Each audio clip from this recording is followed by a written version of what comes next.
Welcome to Local Gods. My name is Marco Liu. And I'm James Han. And today our guest is the hot and up-and-coming singer-songwriter Johnny Huynh. Yes, sir. What's up, guys? Man, so just to start off, you're from like the Washington, like Pacific Northwest area, right? Yeah. I've actually never been up there. So what is the vibe up there? Like the Asians I've met from Seattle, from like SeaTac area, they all tend to be very interesting. Like they're not the typical Asians I encounter. Have you ever been to I've been to Washington? Seattle a few times. Oh, I have okay. a few artist friends up there. Yeah. What's the vibe? I would say in Seattle, like everyone's like very like laid back. Like I feel like if you live in Seattle, you have to be like an outdoors person.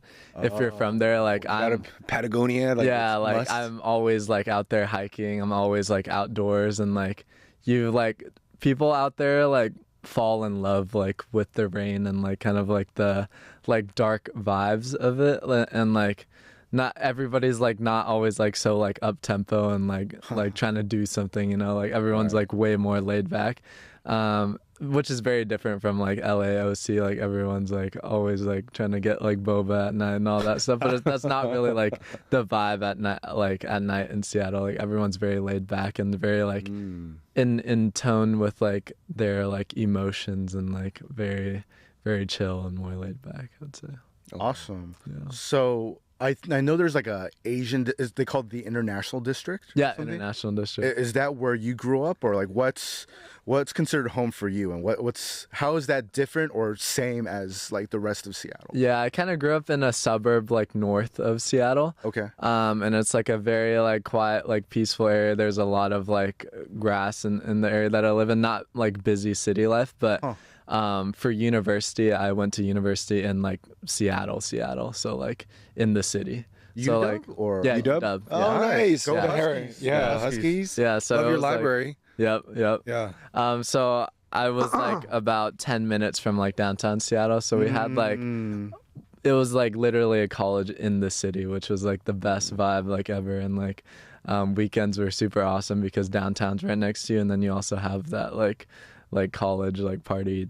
Was Musashi's? Is it still popular there? Yeah, Musashi's. Okay. Or like, what else is popular there? These are like old references. So. Yeah, and downtown Seattle, a lot of people like hang out by like the new waterfront, which is where the Ferris wheel is, and then there's a view of like the Space Needle, which is like the cool. The like main landmark of like Seattle. Sleepless in Seattle. That's what people remember. Yeah, and then you can see like the football stadium and like the soccer stadium like from there. So dang, that'll be nice. All the photos I've ever seen of University of Washington campus in Seattle, it just looks very picturesque, very beautiful. Yeah. I guess because we talk a lot about LA and like we even talk about Atlanta a lot, New York a lot, because those are like the hubs of Asian American culture. Yeah.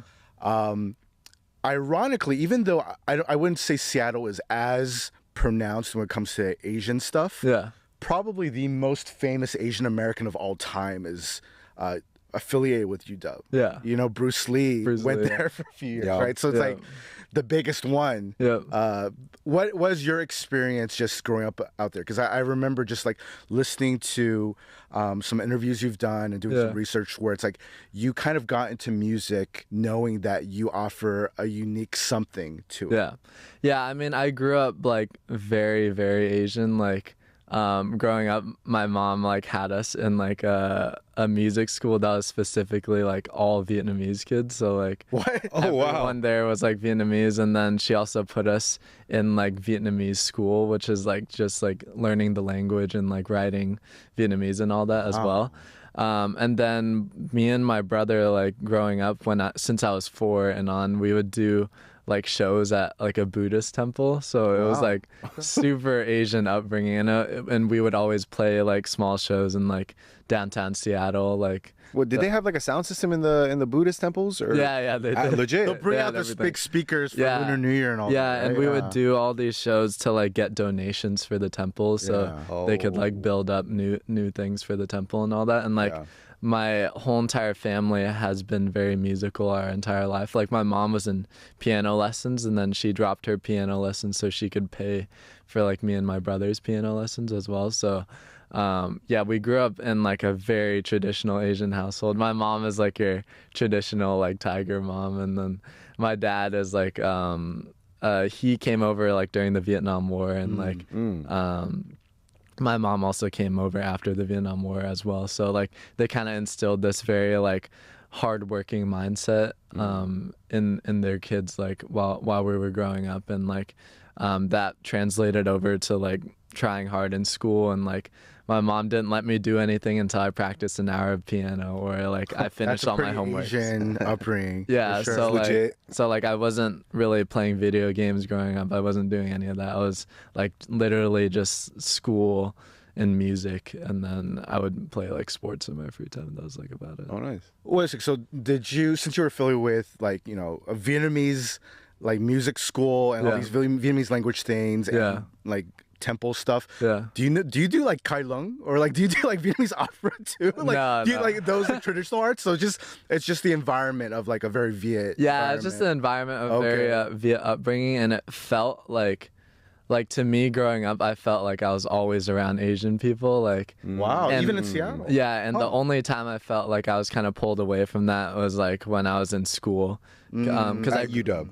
No, like kind of like elementary, middle school, high school. Like school, okay. I grew up in like an area that was like very Indian and not very like Southeast Asian. Very. What's the city called again, or the specific part of? The part of Seattle I grew up in was Bothell, and it's mainly like mostly like Caucasian and Indian people. Oh, wow. Like Bothell. Near there. Yeah. That's the Pacific Northwest too. Like I don't think you would encounter cities like Bothell. Yeah, Southern California. Yeah, everything in near Seattle, all the names are all like Native American names, because like it used to be very like Native American, so all the names are like kind of. What's like the craziest or like the most Native American sounding city? There's one called Tequila.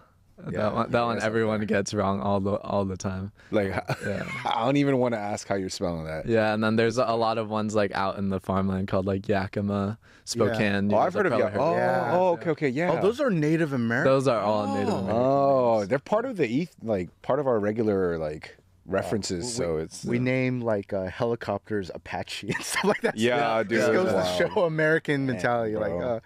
But wow. So like already like. There's very clear like a particular Washington influence on you and your life. Yeah. Getting into the music, because like when I would say 90s kids think about Seattle specifically, they're thinking grunge. They're thinking like Nirvana, Audio Slave. Like these are like some of the greatest modern rock bands of all time. Yeah.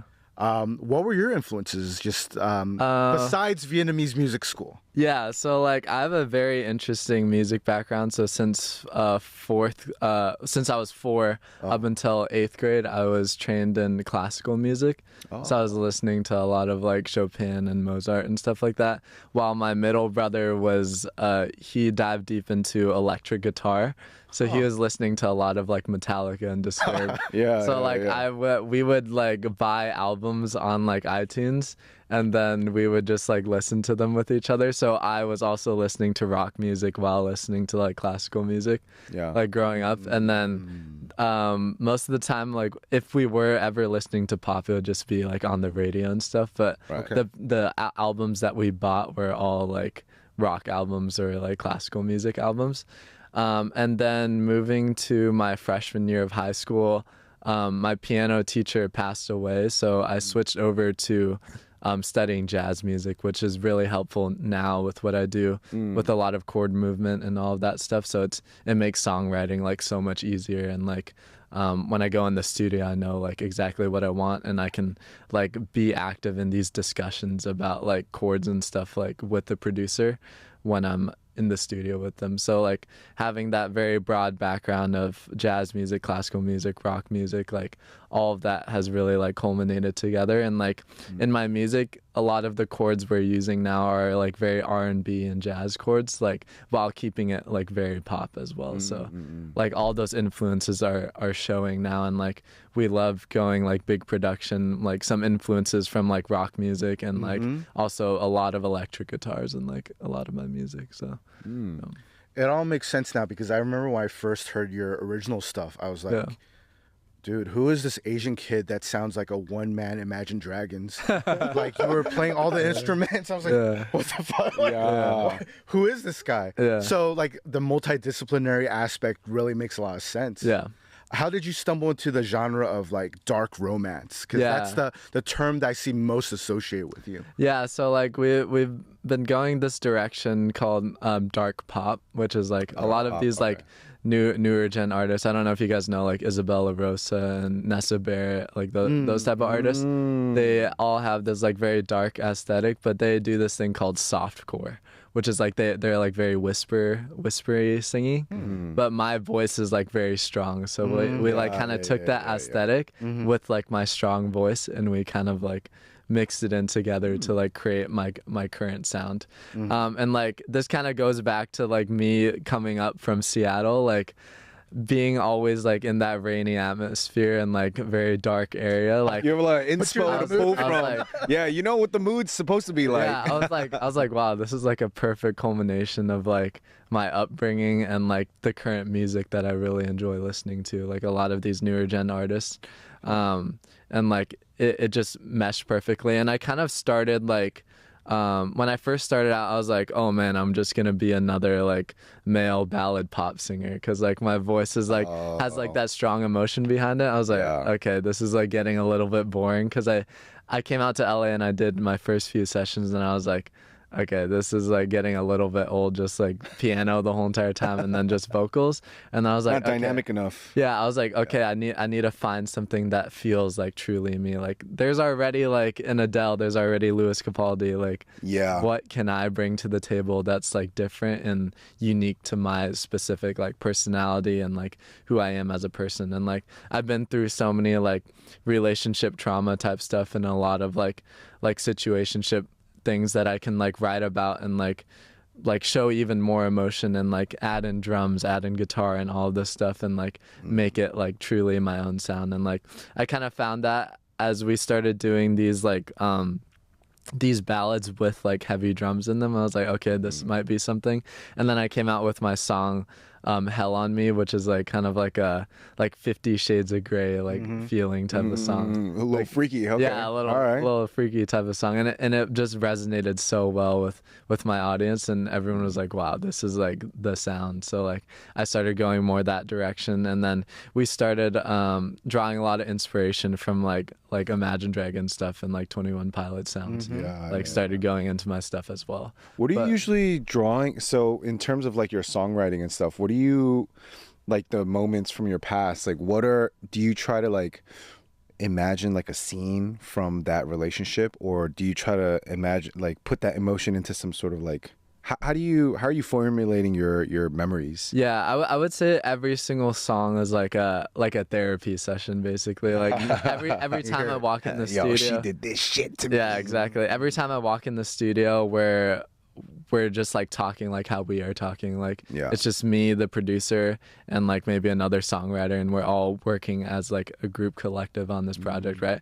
And we're just discussing things, and then I say something like about a past relationship, say like, oh, like I went through a lot of trauma and like it's been affecting me recently, like thinking about this specific memory, and the producer will be like, oh, that's interesting, that's something that I think we can make a song about, right? And then we just keep asking questions and diving like as deep as possible into it. Like for example, my song Left of Me is about I've been dealing with this muscle disease called myofascial pain syndrome, and it's like been really like messing with like my neck and like my traps, like everything down. And then I used to have like a lot of nerve pain as well, and that like took away everything from my relationship. Like I was constantly like at doctor's appointments, and like it was like the only thing on my mind. And she would ask like, oh, are you doing okay? Obviously I'm not doing okay, but the easy way out is just to say, yeah, I'm doing fine, right? But like deep down I was like hurting so much, and like that took so much away from the relationship that I didn't really have the energy anymore to put it into the relationship. So that's how the song, there is a lot there. Yeah, it's true. So that's how the song Left of Me came about. I was like, in the song it says there's not enough left of me for you, which is basically means like this disease took everything away from me and I don't have much more to give you. And like like I feel like totally destroyed. And that's why that song, like I feel resonated so well with my audience, is because it was so authentic and like raw to like my story. And like every time I like sing that song live, I like feel like I'm about to cry. So, Yeah.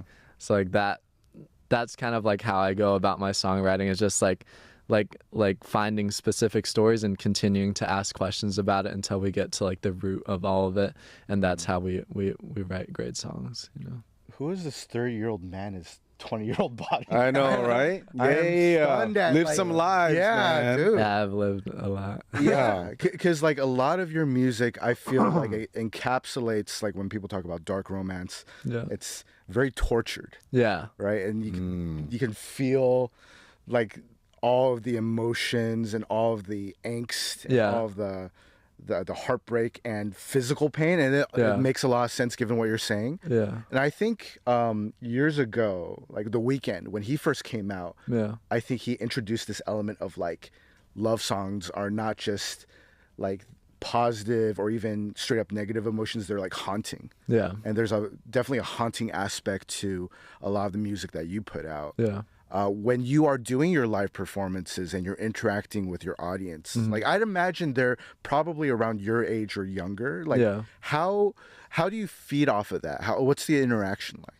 I feel like a lot of the times, like when I'm like singing a very emotional song, like Left of Me, like I get like very like into my head, and like I like close my eyes and try to imagine that situation again, like while I'm singing it, and like the emotion that's like evoked from doing that really resonates with the audience. Like I remember my first time performing Left of Me, everyone's like, that was the song that I closed with, and everybody was like, it was the closer. Okay. Yeah, everyone was like, whoa, that song like just hit me like no other thing. Like, and they've never been through something like that. But that's like the special thing about music, is that like the listener doesn't exactly have to go through that experience, but they should be able to feel what you're talking about after you sing a song. You know, like a lot of these like Louis Capaldi songs, like obviously I haven't been through like a relationship that horrible, but I'm just like, I'm just like, wow. What, but I guess we have though after the song. Yeah, I'm just like, wow. I feel like I just went through that, and like that's why those songs like really make me feel something. So like, just really like being like taking yourself back to that moment, like where that song was, like the inspiration for that song was created, like really helps me like evoke the correct emotion when I'm like performing. Yeah, I think it's cool. I think it's cool that you're able to, you're not afraid to go there emotionally and literally express it. Yeah. I think as guys, like, you know, we all have different ways we like to express what's truly beneath or behind the mask, but you know, I think being able to identify what you felt and being able to translate it you know, into WAV files, into your songs, and the instrumentation, the vibe, the atmosphere you create, it's not an easy thing. You do it seamlessly because it comes so naturally, but for a lot of people, musicians, people in the creative world, it's not that easy to take that idea, memory, and then execute it. Yeah, it's a very like when I was first starting to write songs, like it felt like very dangerous, because like as an Asian American, like your parents have always taught you like as a guy you should be like very strong. You shouldn't be like showing all these like weak emotions that, oh, I'm vulnerable, or like, oh, I'm sad. Like it shouldn't be like that. Like like for example, like my dad, he's like the man of the house. He's not supposed to be like all emotional and stuff, right? That's like like for my mom to be acting that way, and like that's what I was so afraid about first starting. I was like, do I really want to show this like vulnerable side of me and like tell all these stories like throughout my life? Because like once I write it down, like these are like true stories like about my life. Like, do I want people to like actually know these things about me, or do I just write some fake story to like sing about, you know? So like I made the decision to make all these stories like very true to myself, and I think that's like why a lot of the music recently has been resonating with people, because like I like feel that song like in myself. So like Do you think there's also like another layer of culture that's tied to it too? Because I think, probably for Jameson and myself, we grew up listening to ballads from Asia, like from Korea, Yeah. for me from like Taiwan and China. And like Yeah. I would say the genre that historically in pop music Asians have done really well at are those heartrending like ballads. Yeah. And growing up in Little Saigon in Orange County, Yeah. I'm surrounded by Vietnamese people, so I hear a Yeah. lot of Viet pop music. Yeah. And I would say some of the best ballads are from like Viet pop artists from like 20 years ago up till now. Like these are like Gut-wrenching. I'll have to look up the lyrics, right? But then even without understanding what they're saying, I'm like, oh, this sounds very painful and very tortured. Yeah. Like, did you grow up listening to Viet ballads? Oh yeah, 1000%. Okay. That was anytime I was in the car with my mom or my dad, it was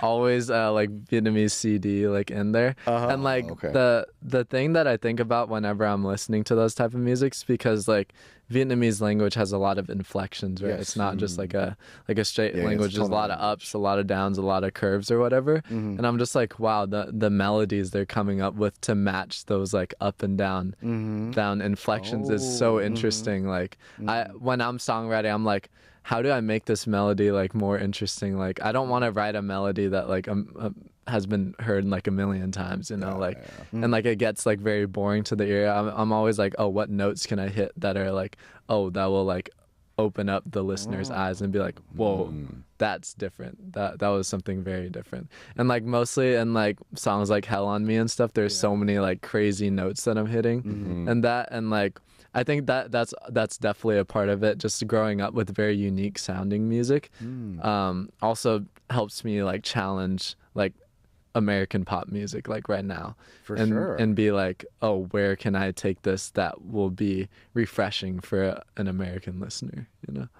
Are there Viet artists that come to mind that like you grew up listening to that are like influences? Yeah, there's a lot of them, but I don't know exactly their names, like exactly. But a lot of them are like on this like CD called like Paris by Night. Yes, Paris by Night. Sure. Yeah. But like I don't remember their names exactly now. Are there any future plans of doing Vietnamese, like music in Vietnamese, or perhaps crossing over? Probably not anytime soon. But like, it's English only, dude. Yeah, kind of like the thing that I've been like very passionate about is that like my voice, it doesn't sound like an Asian voice. Like when you hear my music, you're not like, oh, that's definitely an Asian kid, you know? And like I feel like recently there's been this thing where like every Asian kid, everyone's like, oh, they're probably just trying to sound like Keshi or something, right? That was the thing we were trying to avoid. I know. Hey, he did it though. Yeah, but like Keshi's great. He's one of my favorite artists. But like, as an Asian kid, like you don't have to sound a specific way. That's why like I'm trying to cater my music to everyone, not just like an Asian specific sound, you know? Like I want like everyone to enjoy my music, and I want to break into mainstream pop just as like nice, as like an Asian artist. I don't want to be like, oh, I'm catering only to an Asian artist, you know? But like for sure 1000% like I love to like give back to my culture. I love doing all these like VSA events. Like, you go to different college campuses. I love doing those type of things, and like I do like subtly hinting at like, oh, I'm in the Asian culture, you know. And like, I think the first time I became aware of your existence was the cover of Tattoo that you did. Oh yeah. And like you're doing like a series of like garage covers. Yeah. That was really interesting because like I was thinking about like I wonder why more people haven't done this. Taking advantage of the acoustics, those gigantic I was parking like garages. The original person. Yeah, man. Yeah. Like it was a really great lane. Yeah. I think it really introduced like a whole wide swath of people where it's like maybe people would only know about you because they're affiliated with Seattle or like, oh, Asian guy. But then like just on your merits alone, your voice and your performance, like that, I think really like broadened the audience. Yeah. What was crazy about all those like my TikTok like upcoming and like Instagram and all that stuff was that like I've never like pursued music in my entire life, which is the crazy part. Like what happened was like my best friend was like, dang, you have a really good voice, you should start posting online. And I was like, okay, I'm gonna just post online for fun, right? And then I was like, okay, this is kind of fun, like I'm bored during the summer, like all I have is like an internship, and then like what else am I gonna do with my free time, right? So I just started like posting videos every day, but I was never like, oh, this is gonna lead to a whole music career, and like I want to do music for my entire life, because I was a mechanical engineering student at University of Washington. Wow. I had no, Wow. yeah, I had no plans to do music at all. It wasn't even like a thought in my mind ever. And then like all these like crazy things started happening. Like I gained like 1 million followers in like two months or something, and like it was like an insane time, and like everything was going so crazy. And then all these labels started calling me, and then all these managers started wanting to manage me and stuff like that. And I was like, whoa, this is crazy. I'm just an Asian kid doing engineering in school. Right? I'm just like a normal kid. And I was like, I've never even thought about doing music as a career, because like it's in my mind, it's always been a hobby. And right now it still feels like a hobby. Like I have so much fun doing it, even though like right after this I have like a session to go to, right? Sure. Nice. And like I'm doing music like every single day now. But like it still feels like a hobby to me. So like my entire life, it was like kind of like unfolded as like an accident, and then now I'm doing it full time, which is like I'm so blessed to be doing it. But like it's just crazy how everything just fell into place like that, which is crazy. When did you feel like breaking into mainstream pop was like something you aspired to do? Because you mentioned that earlier. Yeah. Is that like a recent desire? Yeah. So like it kind of came from like doing those like covers on TikTok. Like I was like, wow, everyone's used to my voice like singing all these pop songs. Like this is like the perfect chance to like filter that audience like into like my original music as well. And like most of the songs that I was singing at the time were all like mainstream pop songs. So like that's what kind of helped me like drive that decision. And like I kind of use that as data for like what I should do moving forward. And like I was like, how do I take these like pop songs that I sing and like put my own twist on it and like make it cool, fresh, and like new, you know? Wow. Do you got anything? Right now, it sounds like you're splitting time between Seattle and LA. Is there a plan to eventually move down full time in LA, or like go to New York? Or I'm actually moved down like full time. Oh, you LA. are? Yeah. Okay. So you just go back mainly for like... for holidays and stuff. Oh, okay. Got it. He lives here. Okay, dude. never mind. You're on that wave. Okay. Yeah, I've been down here since September. So okay. I just moved down here, and I've been doing sessions like 5 to 6 times a week. Okay. And then I have like rehearsals and like all sorts of other things. So like I've been super busy down here since I moved down here. Wow. Are you going on tour anytime soon? Like Yeah, I'm looking to open for a few artists, like to get a lot of experience this year. So like we're doing all of like the live mixes for the shows right now and stuff, and like getting like we're doing my in-ears right now and all that stuff. So Nice. yeah, we're doing all the prep for that. We're basically done with our merch design, so like we're prepping everything to unfold into a full Johnny tour at some point. But like I definitely want to get some experience first, like opening for some artists. Can you tell us who you're opening for, or is that I honestly have no clue yet, but like in the works. that's the plans. Okay, very nice. This year. You are on such a, like, they call it riding the dragon, where it's just, everything is going from 0 to 60 so fast. Yeah. Do you have any mentors or people that are kind of like helping you along the way? Yeah, like honestly, like my best mentor so far has been like my parents, to be honest. Like, oh, that's so sweet. This is the most filial Asian I son. know, Like, bro. what a good guy. Okay. Yeah, like my best mentor has honestly been my parents. Like that's like the one thing that has like kept me so grounded through all of this. Like, like once you get in the music industry, right, there's like labels, there's management, and it can all be very scary when it's like coming at you. And like I always like call my parents to like keep my head clear. They're like, oh, this person's like trying to take advantage of you, or oh, this person's like trying to actually do some good for you. And like they've helped me guide so many like crucial decisions like in my music career. And like thank God I've been like very successful so far, and like and I have so much to thank my parents for that as well. And like honestly, some other good mentors are like producers. Like I learned so much from them. Like it's crazy. Like the way their brain thinks like musically is like crazy, because all these guys went to like Berklee College of Music, or like they went to Juilliard. Like all these guys are like top of the top producers in LA, all Grammy nominated guys, like really, really good producers. And like I'm just sitting there like trying to soak up as much as possible, because like I'm like, dang, as a producer, they have so many things going on their mind. They're like moving at like lightning speed to get these songs done in like just a day and stuff like that. I'm just like totally shocked by that. And then when I come home back at night, like I'm learning how to produce myself. I'm like setting up my own studio and stuff, and I'm like how can I use what I saw today like when I'm like doing this for fun at home, you know? And like those producers have helped like create my sound as well. Like I'm not the one always making the decision on like how the guitar should sound or how the drums should sound. They're like, okay, Johnny's last song sounded like this. What can we do this time to like elevate it and like try something new, you know? So producers are great mentors for me. And I would say my parents. And then like also like management and stuff are like great for me for like just like business decisions and that stuff as well. But like I don't talk as much with my management, but they're basically the glue that holds everything together for me. So I have a lot to thank to them for that. Nice. The managers from your connected through your labels, or? Oh no, I met my manager before. Okay. I signed. So, okay, very nice. Yeah, they've been there from the start. I mean, before we finish, like, how many instruments can you play, given all of your like musical training? Yeah. So what's crazy is that like I started on piano right when I was 4. By 4th grade, I started on violin.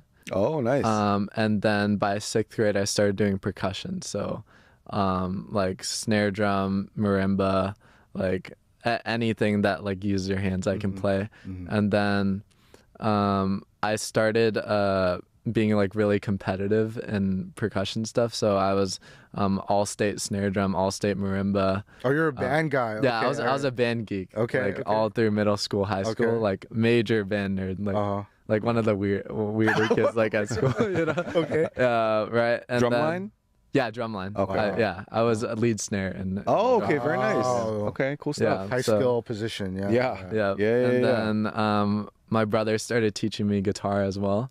And then I also sing as well. So like, Damn, you're one man. Yeah. so I can do anything but like blowing instruments. So I don't do any trumpet or saxophone. Save that lung capacity for the actual singing. Right? Yeah. What about when you're like songwriting wise? I've always been curious for different songwriters, like methods and what they love saying. Do you ever, if you're stuck on a lyric, can't get the thought out, what are some ways for you to like finish the lyrics? Are you like, man, what's the girlie gonna put on Instagram caption? Or are you thinking about what's like a phrase that I just hear in real life all the time? Or like, you know what how do you keep the ball rolling when you're kind of stuck or don't know where to go? Yeah, so actually the crazy part about like when I'm stuck on a lyric, it's actually doing the opposite of like getting so in your head about it and like trying to finish the lyric.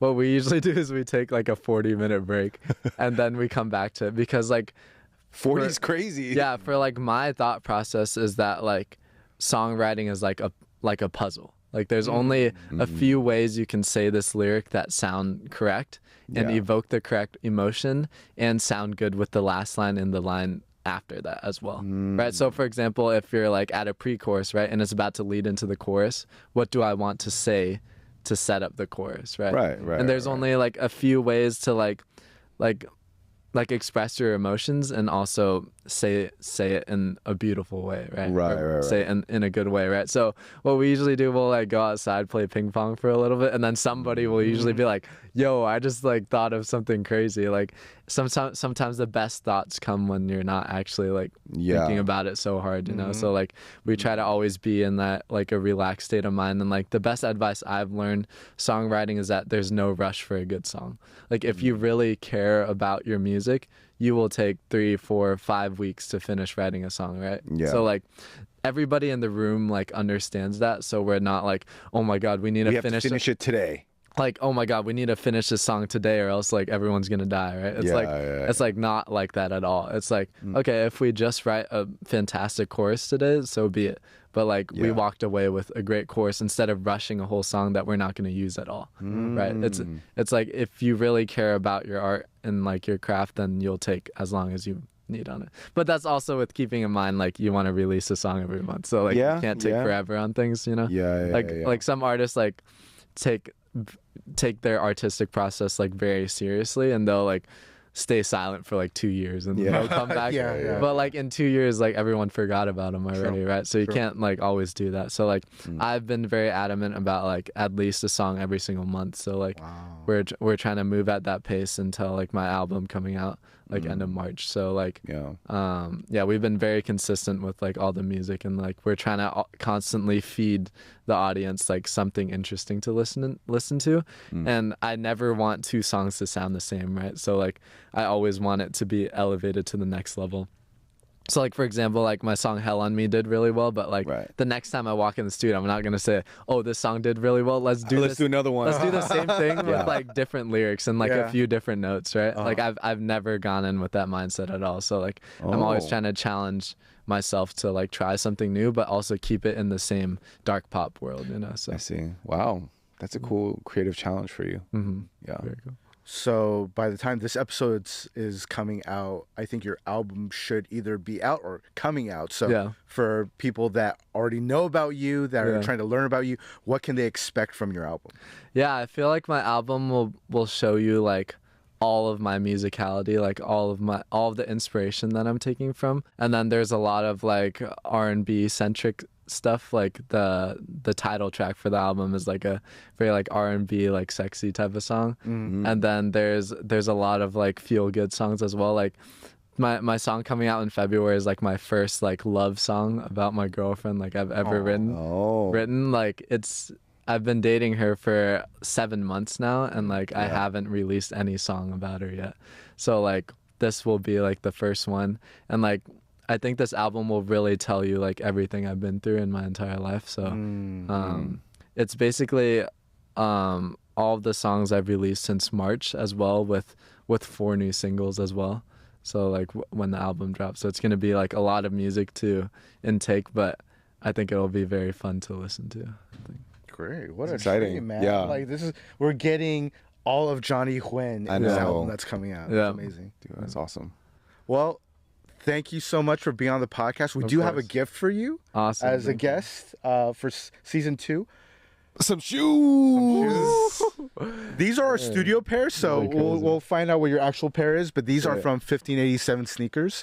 1587 is based in New York. Wow. And yeah, These are some sick. all whites, bro. exclusive local gods. Shoot, he could just put them on 1587, maybe even right 87s. now, bro. These are crazy. They might be the right size actually, These but ones? yeah, Maybe. Who knows? maybe we'll see. But all Italian leather, finest ingredients, great craftsmanship. But yeah, From New York? based out in New York. Wow. And they're made in Italy. So if you guys like what you see, for those of you out there in the internet, go to 1587sneakers.com and you can get your own pair for 20% off using the code GODZ20, GODZ20.